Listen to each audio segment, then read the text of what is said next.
Hello and welcome to week 11 in sociology. So this week we're going to be taking on again 2 chapters, lots of content in this class.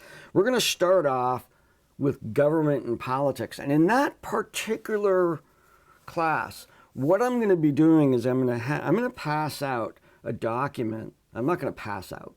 I'll stay awake. I'm going to pass out a document that was put out by my church in regard to the elders' response to the mandate from the state regarding masking. Now, this was a controversial issue, so I want to bring this to the, and in this document is actually a really, really excellent delineation of legislative governmental powers and private organizations and religious organizations and all that stuff.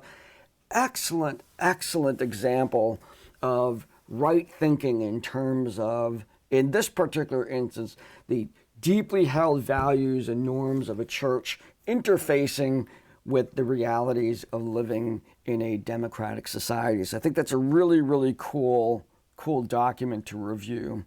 Again, not a proselytizing of the church or anything like that, or a promoting of that. It's just I found this document to be very compelling, and actually approached the leadership in the church. Got the okay. I didn't need to, I don't think, but to get the okay to do this in class and use them as an example. The excellent, excellent explanations of how the government and authority works. So it's a really good document that we'll be covering on Tuesday. On Thursday, we will be slipping into work and the economy. Now, in this regard, and particularly to this, we're going to be looking at kind of theoretically economic systems. And I have a little soapbox to kind of make some clarity, to bring clarity to the idea of the differences and interactions between capitalism and socialism, and what that means on an everyday life. And what is socialism? Where does it happen? How is it different than Nazi socialism or even Cuban socialism, or some of the ways in which that term has been demonstrated very, very inaccurately in many ways, and to have kind of like that clean discussion about what do we mean when we're talking about democratic socialism, or even socialism or social policies related to economics and all of that stuff. So important things. And then a little bit about the changing workplace. And I don't know how much we'll get into that because the discussion on socialism is pretty deep.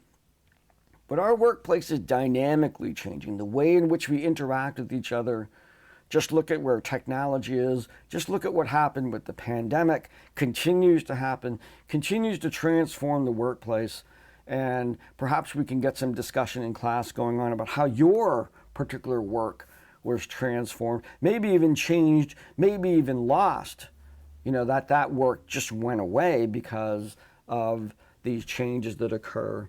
And I think possibly an exploration of some of these how these changes were beneficial in some ways and may stay.